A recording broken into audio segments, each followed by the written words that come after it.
Okay, 7.7, we're going to talk more about analyzing a graph. So there's two different ways that I would ask you to graph something. One is a non-calculator way, and then one is a calculator way. So in a non-calculator type of graphing question, I would only be looking for a few certain things. And the things that I would be looking for would be x-intercepts, double roots, so that includes double roots, and end behavior, and the y-intercept. So these things I would be grading if it were a non-calculator. Other things like exact points and things like that, I would not be grading at all. I would just be looking for those things to see, like, can you look at an equation in factored form and tell me what the x-intercepts are, tell me what the end behavior is, and the y-intercept. So, looking at this, I have 1, 6, x minus 3, x minus 2 squared. Based off of that, what are my x-intercepts? 3, and then 2, and 2 is a what? Multiplicity of 2. It bounces off. So I'm going to plot 2 and 3. Now I want to determine the end behavior, so I need to look at the degree. So I'm going to put a little 1 right here at the top, and I'm going to add all of my exponents. So I've got 1 and I've got 2, so that means that my degree is what? 3. So my degree is 3, and my leading coefficient, which is this 1/6, is also positive, so I've got an odd and I've got a positive.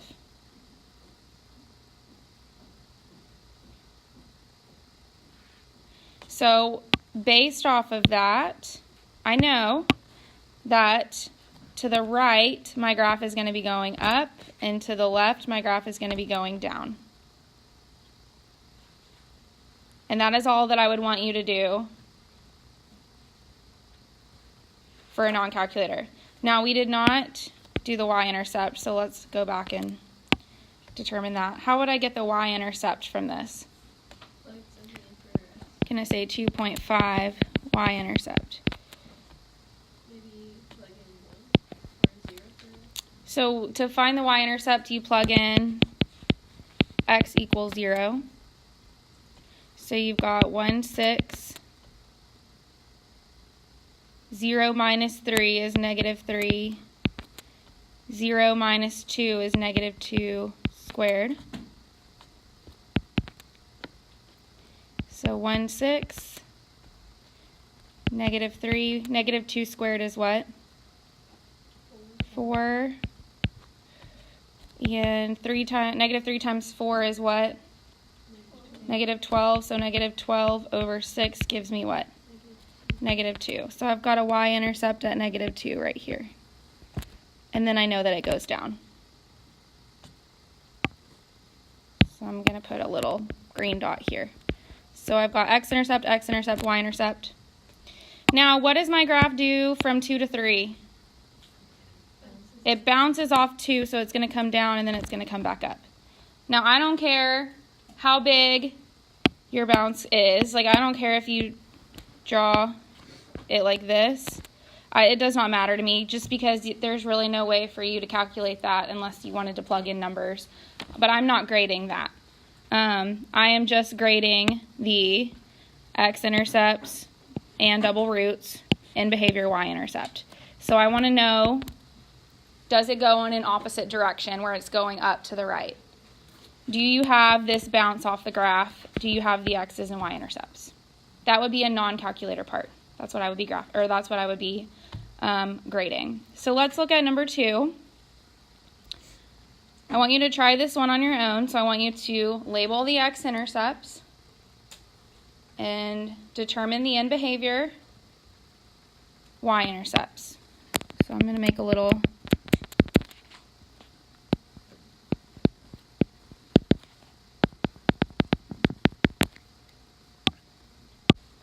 Okay, so based off of this, the x-intercepts are at -2 and +1.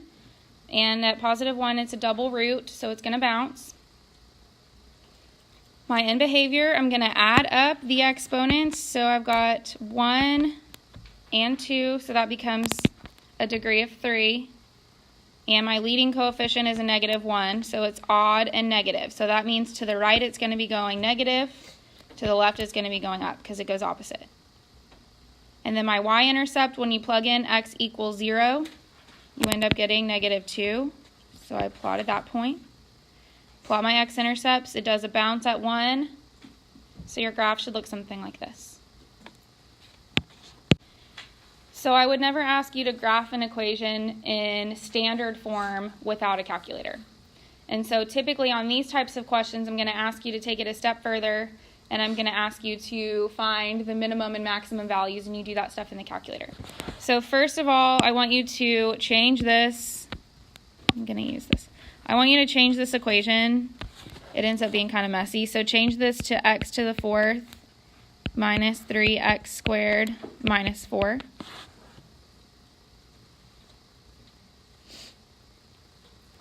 So I want you to go ahead and graph this in your calculator.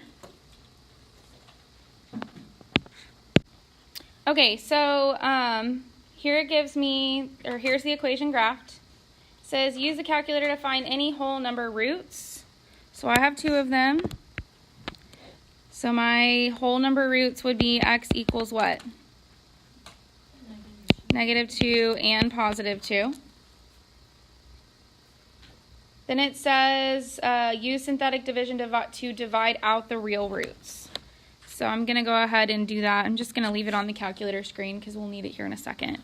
So if I have -2, my exponents would be what? Or my numbers? 1, negative, oh, nope, 0, you're right. Tested you, you passed. -3, 0, and -4. So do synthetic division.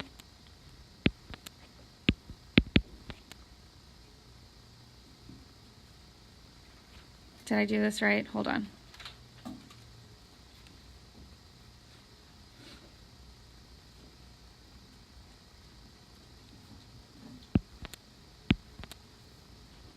Why is this not working? Okay, I found my mistake. I did not know how to add. So then you're going to do it on 2.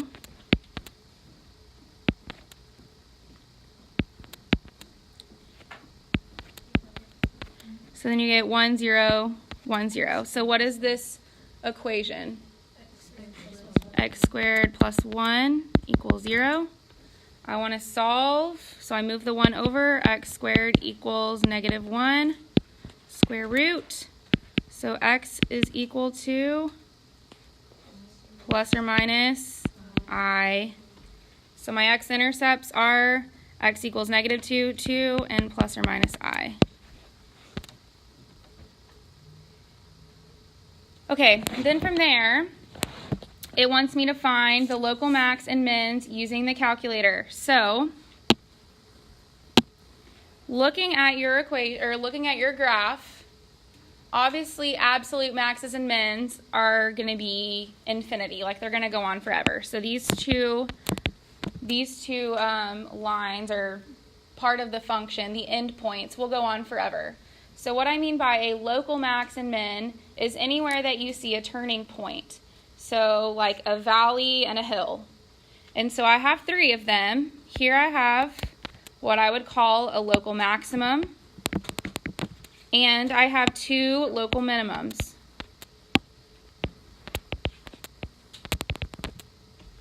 So we don't go out forever. If you have like a really, really, really big or small number, then you don't need to keep scrolling forever. You're not seeing where it goes out because it'll just keep going forever. You're only zeroing in on what we call the local max and the local min. So anywhere that you see a hill or a valley, and you're going to be able to see that on your graph.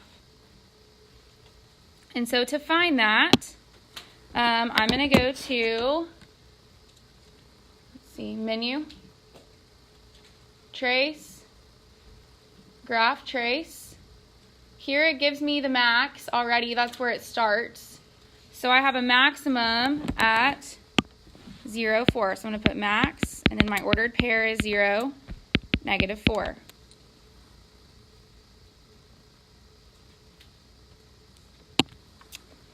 Then I'm going to scroll. And you'll see a little like yellow pop-up, and it'll say minimum. So I've got one minimum at -1.22, -6.25. Then I'm going to scroll to the right to the other one, and it's +1.22, -6.25. So I have 2 minimums and 1 maximum.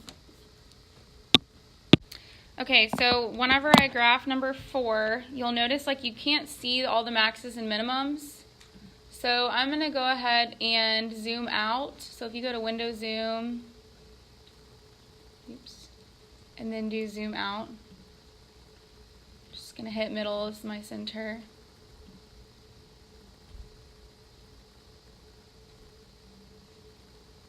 Actually, I'm gonna wait until after I need the minimum to zoom out again, because the first thing that it asks me is for what?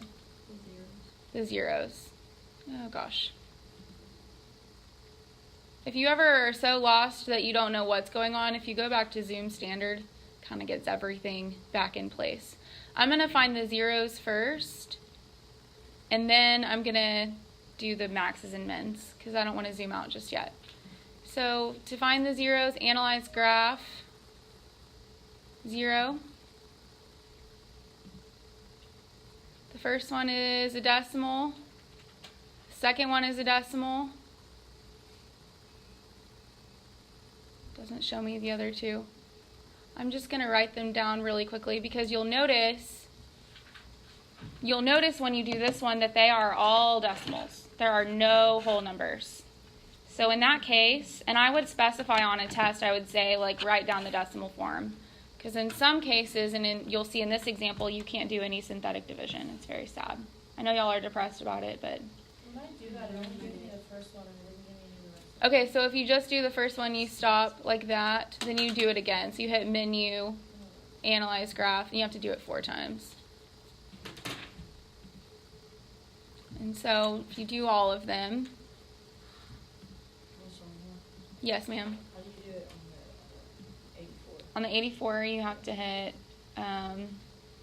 second, and then you go to trace. So once you do it for all of them, oops.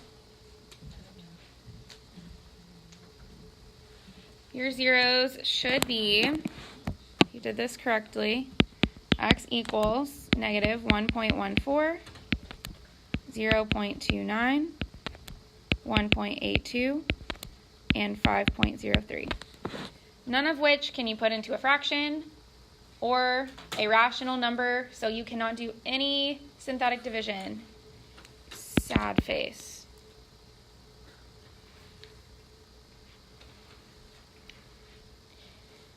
Okay, then it wants us to find the maxes and minimums.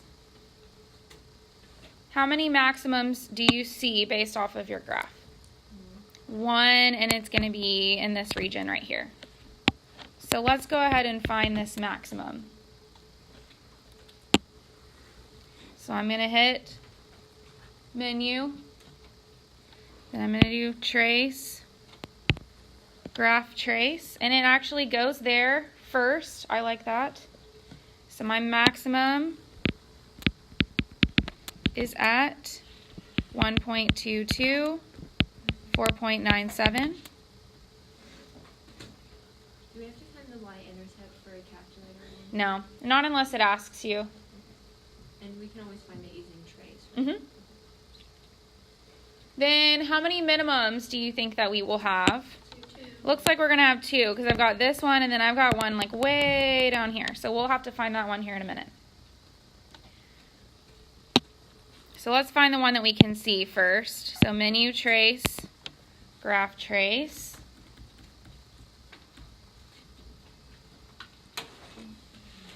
So I have one minimum at, nope, that's highlighter. One minimum at negative 0.57, negative 6.51.